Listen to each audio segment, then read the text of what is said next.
Hello. Hi, is this Dan? This is Dan. All right. Well, ladies and gentlemen, let me do the official introduction. We are so very excited to welcome our featured guest for this evening. He is the actor who you will fondly remember as Grizzly Adams. We are so excited to welcome Dan Haggerty to the show. You're on the air with Terry and Tiffany. Welcome, Dan. Well, thank you very much for working so hard. I'm sorry we didn't get this together a little bit sooner, but with your patience and your fortitude, we made it happen, and I'm very sorry that I didn't make it to the studio. I apologize 100%. I'm so glad that you never really thought of Tiffany as a stalker. I was afraid. But she's a good-looking stalker. She can stalk me anytime she likes. This really is a big thing for me, Dan, because I've had heroes throughout my life. Grew up watching people like Clayton Moore and the Lone Ranger. And another one of my beloved childhood heroes I'm talking to right now. Is such an honor. Well, God love you. Thank you for thinking of me. I really appreciate that. And it's amazing how many wonderful heroes that have gone by the wayside. And I do a lot of wonderful events, you know, like with the Stimulating Cowboys that are still out there with Bob Fuller and Don Collier. And I just did a thing with Johnny Crawford and with Darby Hinton, who played little, he played on Daniel Boone, right, with Bess Parker. He was, you know, that cute little kid. So we do what we can. We're doing a big event in up in Utah next month, which is a lot of fun. And I just got back from Ohio, from Malabar Farms, which is a wonderful place where Humphrey Bogart and Lauren Bacall got married, and Tyrone Powers and James Cagney. Everybody used to hang out up there. And so they had a big event to kind of re-stimulate the farm and make it look pretty again, so they invited some old celebrity cowboys to go up there and have a fundraiser, and that was a wonderful time. So it makes your heart very happy and smiling that people do remember and come up and say, hey, you did a lot of things for our family growing up. And I said, you know, it makes my heart happy that you'd go out of your way to come by and say hi. So it goes back and forth. So thank you very much for remembering me. I mean that. Well, you know, television programming now is not what it used to be, and your program is one of those that we don't see today. Great family entertainment that anybody can just sit down and watch. And I was at the drive-in, saw the original movie with the Sun International Films, 1974, Life and Times of Grizzly Adams. I was so happy to see that it became a series. First of all, how did it become a movie, and then how did it evolve into a series? Well, I was an animal trainer, and I'd done some other films before. I did Muscle Beach Party and a couple other films before that. And I was doing a movie in Canada called The Snow Tigers. And the people that were financing it owned a big production company called Sun Classic Films. And they were in the middle of making Grizzly Adams. And the man that owned the studio liked what he saw with me doing The Snow Tigers, and he wasn't crazy about the actor that they had doing Grizzly Adams. And he said, cancel Grizzly Adams and get that boy that's in that movie, The Snow Tigers, and we'd like to redo the movie. And so I came down from Canada, and we redid Grizzly Adams as a feature film called The Life and Times of Grizzly Adams. And it was the first time that they ever four-walled a movie, when the owner of the movie company was approached by the man that made the movie and said, look, I'll rent your theaters and you can keep the concession stand, but let me do the advertisement and I'll pay the rent on the theaters so that you don't lose money and you can make your money off the concession stand. And back in the 70s, you know, for 1 week only Chariots of the Gods or Grizzly Adams or Frontier Fremont. And that's how that came about. And it was very, very successful. And so they approached him again and they said, well, why don't you do another Mountain Man movie with this young man and see how that goes. And NBC kept a real sharp eye on it, and they said, this looks like a guy that could make something really happen. So after we did Grizzly Adams and then Frontier Fremont, NBC approached Sun Classic Films about doing a TV series. And they said, yeah, that would be terrific. So we started doing the series, and the series was just a lot of fun to do. Me being an animal trainer and doing stunts, it made it very easy to do the movie. It was very comfortable, you know, and any celebrities that would come to be guest stars that were uncomfortable with working with a mountain lion or a grizzly bear or whatever it may be, I could always kind of step in between the actor and the animal to make sure that they're comfortable. So we never had any mishaps on the show, and everybody seemed to be very, very happy, and it was a terrific time for one and all. And it wasn't that Grizzly Adams was taken off the air because of the ratings. One of the producers and I didn't see eye to eye on a few things, and he went to Fred Silverman and said, well, Dan doesn't want to do this series any longer. So they replaced it with a New York sitcom, and I'm the only guy to ever be on the cover of TV Guide twice in 6 months. NBC received like 8 million fan letters in 5 days going, why did you take a good family show off the air like that? Yeah. So it wasn't that it was not taken off because of the ratings. It was just a misunderstanding between a producer and myself, and it got up to the front office, and Fred Silverman said, well, if Dan doesn't want to do the series, we won't do it. And I was never approached about it, and that's how that happened. One thing that I thought was interesting, Dan, that I know I've heard from a lot of fans of Grizzly Adams that they didn't know was that you came into the role, and before you were even an actor, you were an animal trainer, like you talked about. And how did you get involved in training animals? I believe I read that you knew Mabel Stark from Barnum and Bailey, right? What a great lady. She worked out at Jungle Land, and correct.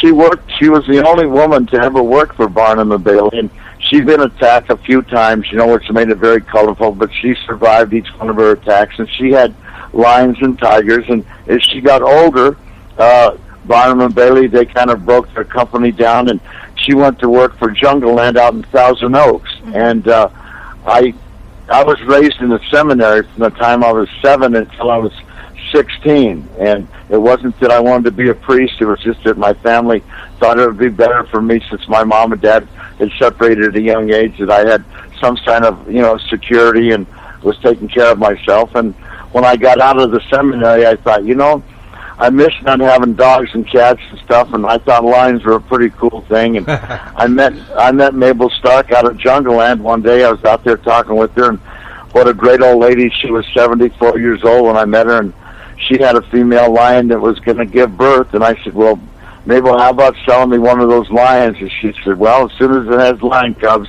I'll call you. And she called me one day, and I went out there and picked out a little lion, and that was the beginning of my wild animal work. You know, I met a friend of mine by the name of Stuart Raffle, who was from England, and he just did a TV show in Mexico called Tongaloa.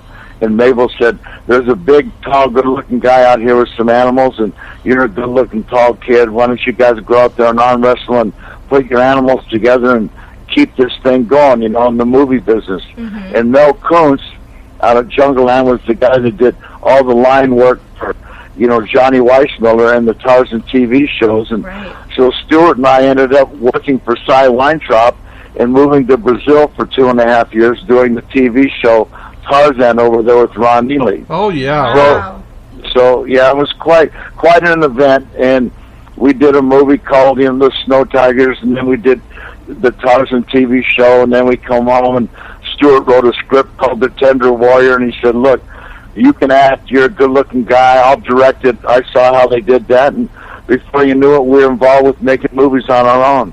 But you lived the life I wanted to live. I remember when I was a kid, I saw a lion act in the mall, and I don't know, back in those days, I guess it was easier to get one or whatever. The circus guy offered to sell me a lion for $650. Probably a good thing I didn't get it. He probably would have ate me, but the truth is, what made your partnership with Ben so great is he belonged to you. Pardon? From what I understand, the great relationship you had with Ben was partially because of the fact that he belonged to you. He was your pet. Actually, I belong to Ben, and to make the story straight and get it out of the cobwebs of what it is, Ben was really a Benette. And actually, the real Grizzly Adams, James Capen Adams, that lived in 1879 and worked with Barnum and Bailey, he really had a bear, and her name was Martha Washington, and it was named after George Washington's wife. That was his hero at the time. Okay. And so when we got ready to do the show, I said, well, look, let's keep it as close to the real thing as we can. And since I have a female bear, we'll just call her Martha Washington like the real Grizzly Adams did. And they said, no, we can't have you living in the woods with a female bear. And I'm going, wait a minute, wait. This is a kid's show. Right. What are you talking about? I'm not dating a bear. We're working together. So Lassie ended up being a boy that had to play a girl, and mine was a girl that had to play a boy. So I really don't know what's wrong with Hollywood, but we keep trudging through it and trying to do the best we can. Yeah, every time they use a bear, they call it Ben. There was Gentle Ben, too. I don't know if it had anything to do with that. Gentle Ben belonged to a friend of mine by the name of Ronnie Oxley, and his name was Bruno, and it was a black bear, and that was Ronnie Howard's brother, Clint, that played that part down in Florida. Yeah. Clint told me, we actually had Clint on the show, and he told me the bear would be annoying because the bear would sit on him and wouldn't get off. Well, now, we have a wild animal park that's open to the public up in Grants Pass, Oregon, right there at the bottom of Mount St. Helens is, and it's in a little town called Merlin, and it's where John Wayne did Rooster Cogburn with Katharine Hepburn. And so if anybody that is listening is out on a vacation for the summer, go through Grants Pass, just look for a little town called Merlin, and it's called Wildlife Images. You can look it up on the internet, and it's got a wonderful little snack bar and a gift shop, and we got bears and lions and wolves and wolverines, and it's a wonderful place to visit, and you can stop by and see a lot of the working wildlife that we have. And that's really the place to go to, because I'm sure you would probably advise people to go to these wildlife refuges and not approach a bear in the wild. Please don't do that. Please, no. Please. when you're born, people always ask me, what is it like working with a grizzly bear? And the only way I can, I just make it logical. It's like, it's a lot like being married. It has its moments. And when you're born with teeth and claws and a female that's got a little bit of a problem, back up and listen. Right. Women always win in the long run. So for all you masculine men out there, it's okay to back up and listen, without a doubt. Well, I can verify I'm certainly no Dan Haggerty, but when I was growing up, I was lucky enough to have a friend. His uncle owned a bear, and he was a bear wrestling act, and I got to wrestle the bear, and they're really strong. They are really, it's unbelievable. They are phenomenally strong, and they've got an incredible amount of energy, and they can run up to 25 to 30 miles an hour. They're very, very fast and very powerful. And when, that's one thing about people and animals, even though they don't think that they have an intimidation problem, whenever it's time to pet a wild animal like a lion or a bear or whatever, they'll always want to pet them around their head, Mm-hmm. Well, it's not good to put your hand around something that's got a lot of teeth. No. So it's always nice, to kind of stroke them on the back, and always remember that when you're born a lion, you're always going to be a lion. Right. When you're born a grizzly bear, you'll always be a grizzly bear. And they can get used to people, which is fine, but whenever they're frightened and something scares them, they'll revert back to whatever they are, which is a bear or a lion, and they'll mow down whatever's in front of them to get away from it. So for all you people out there, always be careful, You want to have a good relationship with whatever you meet. And just, come on with all your fingers and all your teeth and everything in place. That's the most important. Now, we had read a story online, and we were mentioning it earlier, Dan, and maybe you can tell us about this or tell if it's true, because not everything you read online is true. But I understand that your bear, who played Ben, was so pampered that she even had her own dentist at a point. Doc Dennis, who was a wild animal vet, wonderful, married to Tippy Hedren, was a wonderful guy, and he capped her teeth when her teeth started to go.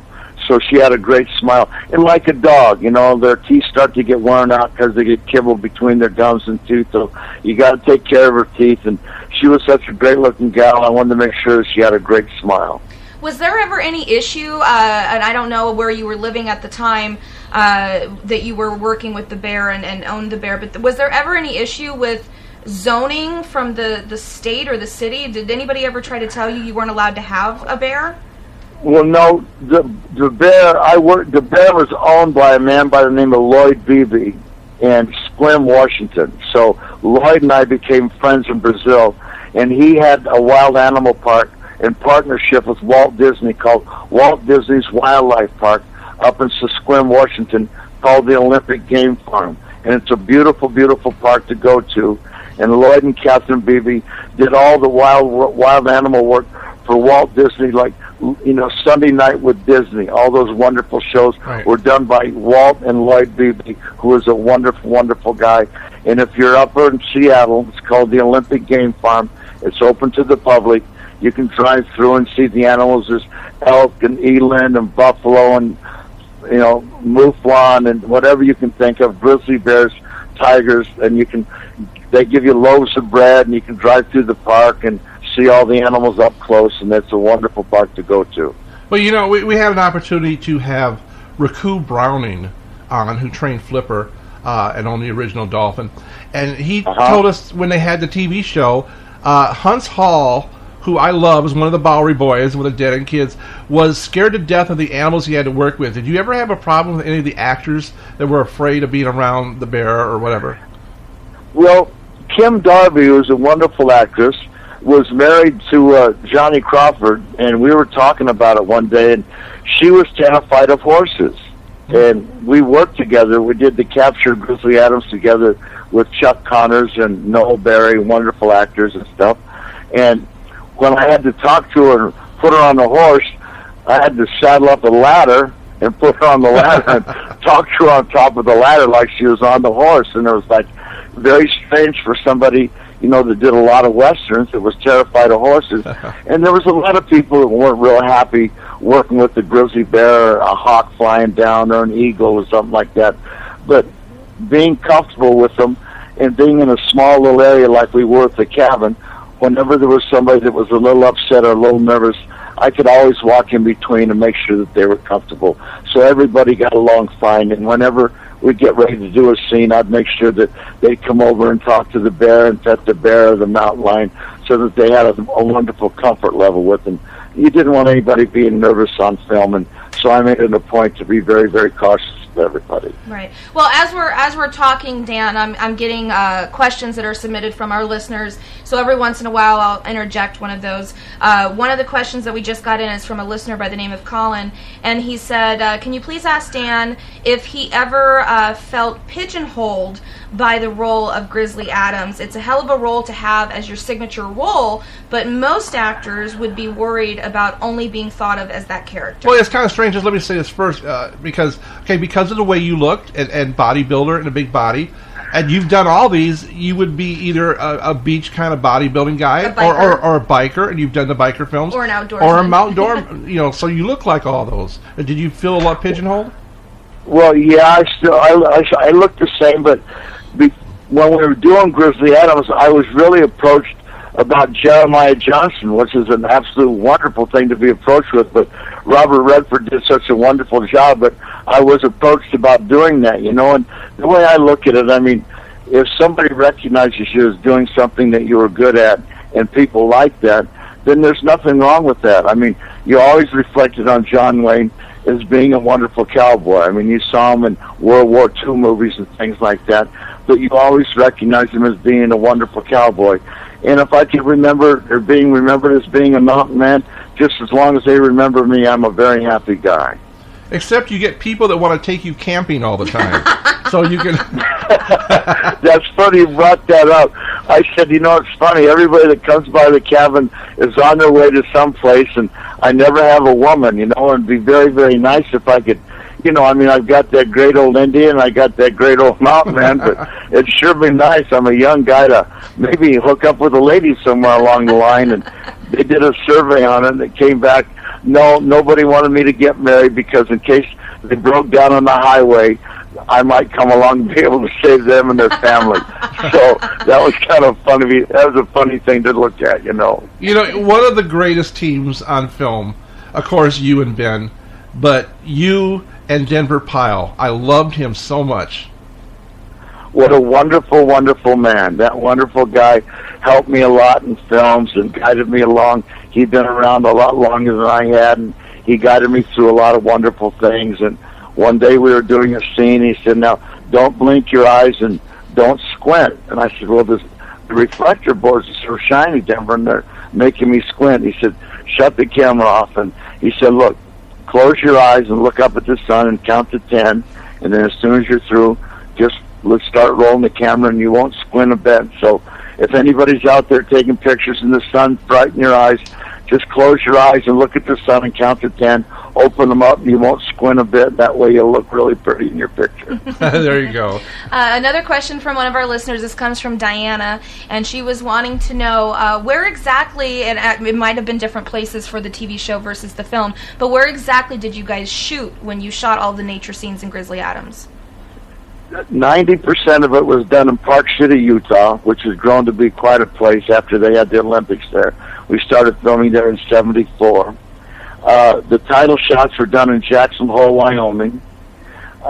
When it got too deep with snow in Park City, Utah, we'd go to Ruidoso, New Mexico, and Payson, Arizona. So there was 3 little cabins built. And I think they still have one of the cabins as a kind of a monument up in Payson, Arizona.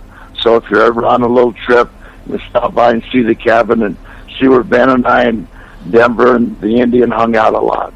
Well, God, I went to the wrong place because of your show, I moved to Colorado, and I went to the wrong place. I went to the wrong place, Dan. I made a mistake. I don't know. You know, I wonder, because I know that you love Grizzly Adams so much, and I'd heard that you were trying to get it going again. Is this true?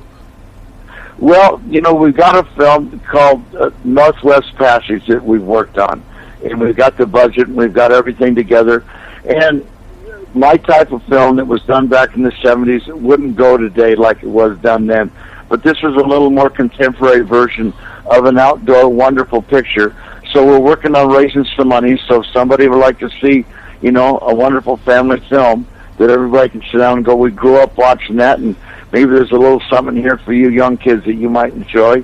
Have them call the radio station and get a hold of us. Yeah, absolutely. Now, I wanted to ask you because, of course, absolutely love Grizzly Adams, but I was Thank you. Pleasantly surprised to find out that your debut in film was in one of the films that's another series that I love, and that was you were Biff in the 1964 film Muscle Beach Party. I love the AIP Beach Party films.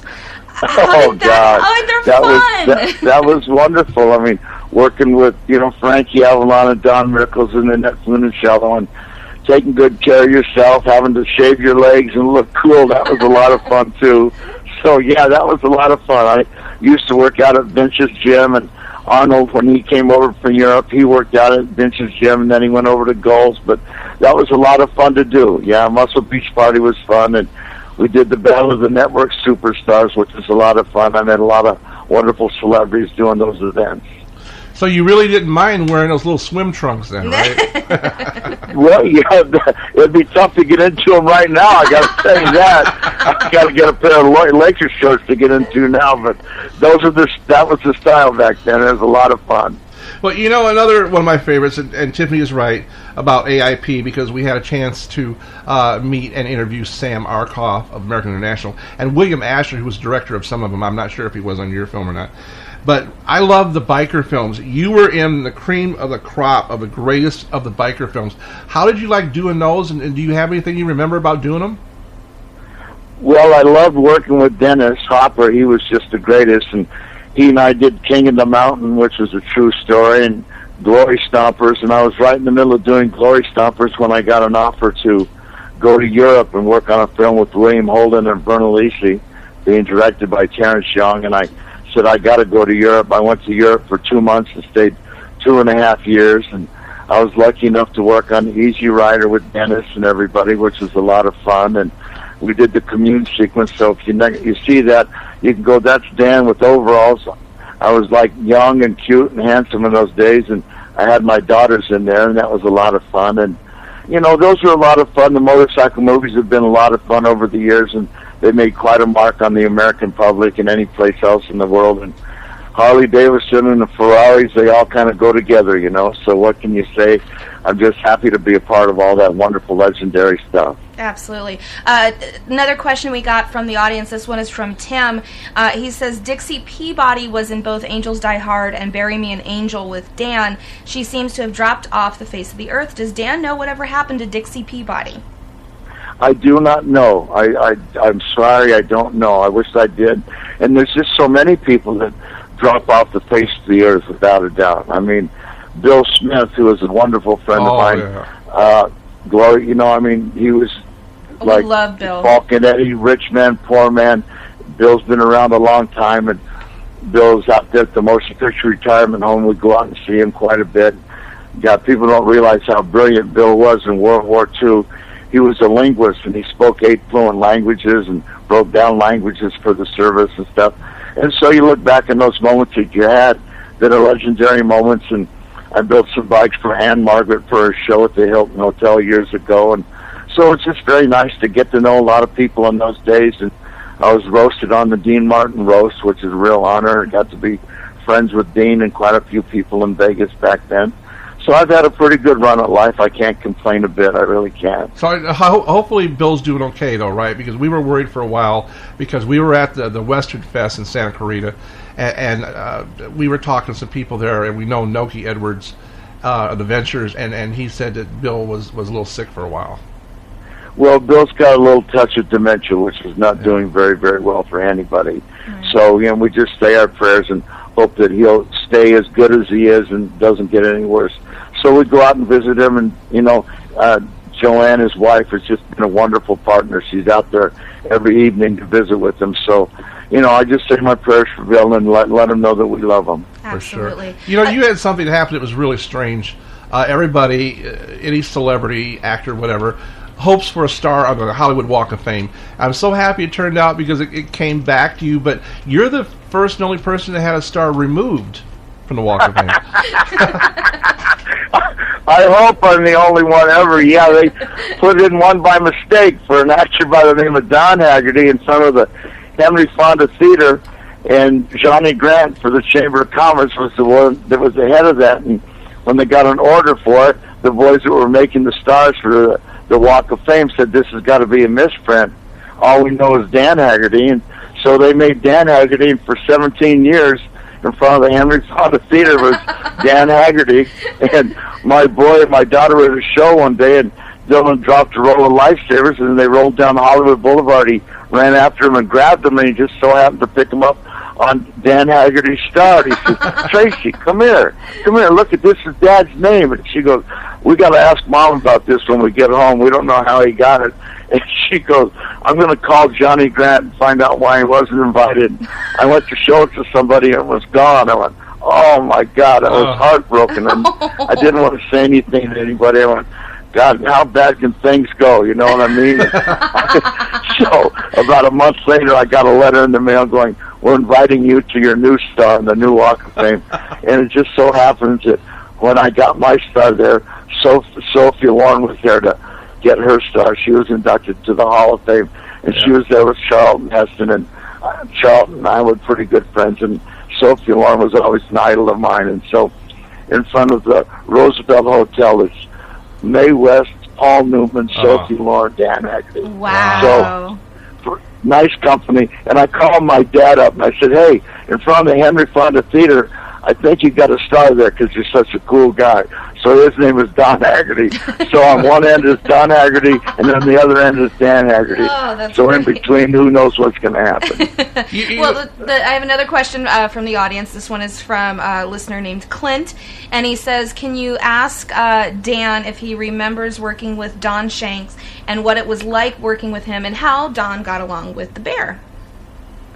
Don is a wonderful, wonderful guy.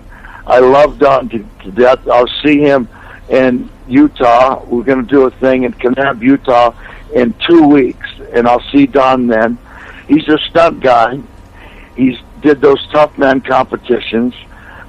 He lives in Salt Lake City. He's got 2 wonderful boys. He and I got along terrifically. We've been friends ever since the day we met. I love him to death. He's a great guy, works out, takes great care of himself. and you can't have a better friend than Don Shanks. Great guy, definitely great guy. You know, you're a businessman too, and I'm not sure if you're in this, but at one time you had a restaurant and a barbecue sauce. Dan Haggerty's Cajun barbecue sauce we did. Had a dragster called Dan Cajun, I think it was Grizzly's Cajun Racing. We had a top double A fueler, and that was a lot of fun to do. And when I was over in Europe working on the William Holden movie, I went to school with the guys that worked at the Cordon Bleu, and I had my wolves over there, and so I just started working with those guys and learned to cook quite well. I did a little restaurant called Haggerty's Bistro on Ventura Boulevard, and that was a great little spot. My wife and my daughters and I ran it, and I happened to get in a motorcycle wreck one day, and that kind of knocked the restaurant out. It just was too much for my wife and my daughter to run, right. So that had to be shut down, but I had a good run at that, and it's tough doing a restaurant without a doubt. It takes backing, and I don't care how good you are, you got to stay on top of it. It's an 8-day-a-week business, it really is. But it was a lot of fun, and I love serving the public and talking and telling stories. People love to come in, and we had a great time doing it while we had it. God, I wish I could find a bottle of your sauce on eBay or something. I'd love to try that. I don't know what the shelf life was, but you know, I mean, it was great when it was running, pal. I'll tell you that. We did a good job with it. I had it in all the markets on my own, and I had to go do a film, and I left it with somebody to take care of. And when I came back of it, they didn't take care of it like I did. So that's another thing. When you get something going and you love it, you got to make sure that you're on top of it. So don't let anybody take it away from you. Right. You know, I just thought of something that I think is hilarious and is very ironic. As a father, and I know how hard that is, and my daughter, I love her, I'm proud of her. She's an animal lover. She keeps trying to bring animals home, and you keep telling her no. You probably really couldn't say much to your daughters if they wanted an animal, could you? Well, my boy's a falconer. My boy Cody, he flies eagles and falcons and things like that, and he worked for the government for a while.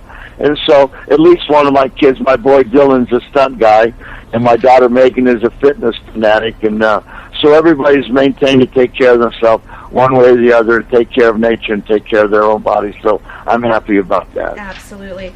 Another question we got from the listeners, Dan, this one's from Steve, and he says, can you ask Dan about the 1986 movie Abducted? What was it that drew him to take that part? Was he worried at all that people would confuse Grizzly Adams with that character? And also, what was it like actually making the film with co-stars Lawrence King Phillips and Roberta Weiss? Well, I did the film with a friend of mine. His name is Boone Collins, and he did Spirit of the Eagle, and we worked on a couple other films, and he asked me if I would do Abducted, and I said no. It was a true story. It wasn't one of my favorite films to do because it was so terrifying, because it was a true story. But movies are movies, and I hope people can separate them from reality. And Boone, we did Abducted 1 and Abducted 2, and we filmed those up in Canada. It was a lot of fun to do, a lot of work. And other than that, I didn't think that it would ruin my career. I mean, I don't look at myself as a great actor. I wandered around the woods with the bear. I don't know how long you can go with that, but the bear can remember her lines better than we could. But it was a lot of fun to do, and it was a whole different venue from doing Grizzly Adams. And Boone was a good director and a lot of fun, and I enjoyed doing those films. And I mean, I did like Condominium with Barbara Eden, and I did a bunch of other movies too that people just remember Grizzly Adams, which is fine. I mean, it was comfortable. People liked watching it. It had a little bit of Disney flavor. It had animals, yes, and it was easy, and it was fun to watch, and it was easy to enjoy. So, if you can do that for people and make them happy, then that makes me happy. Well, I know Grizzly Adams didn't get a chance to hang out with him, but you did. And if Grizzly Adams would have hung out with him, maybe he'd have been a little luckier with women. You got to do a movie with Elvis. Oh, that was girl happy. Yeah, we did a couple movies together. Elvis was a hell of a nice guy, good-looking man, and yeah, that was an honor too. That was very pleasant to meet Elvis, and I met a lot of wonderful people on the road of life, and I got to enjoy every moment and thank the Lord for being good to me. Well, I'm happy to find out that the entire Grizzly Adams series is on DVD now. I've got to be getting that, and I also want to get a copy of your book. I didn't know you wrote a book. We're working on a real nice book right now, so you keep your fingers crossed. you call me back later, and I'll get you some DVDs. Paramount just released them. Oh, fantastic. All right. Absolutely. And then you were on one of my favorite shows recently, too, before we let you go, and that is American Pickers. Those dudes are great. Thank you very much. Yeah. God love you. I love you, Dan. I think you're awesome. I think you were an inspiration not only to me, but to children and families everywhere. And those were the days. And I really do hope to see you, even if it's a special, do something. I really want to see you do Grizzly Adams again. Not another actor, Dan. We want to see you. No. Let's do something real nice. And we've got a wonderful script. And if you want to call me back later, I'll send you a little treatment. You guys look at it, and we'll go from there. But thank you for taking the time to call me, and for the people listening, God bless you for remembering the old guy. And I'm still hanging in there. And the exhaustion of passion is the beginning of wisdom. And remember, no pressure, no diamonds. That's why we sparkle. That's right. Wow. Thank you so much, Dan. We love you, and we hope you have a great rest of the weekend. Thank you very much. God bless you again. All the best. And everybody have a safe, wonderful 4th of July. Absolutely. God bless, Dan. Thank you so much. All right. Bye-bye. Bye.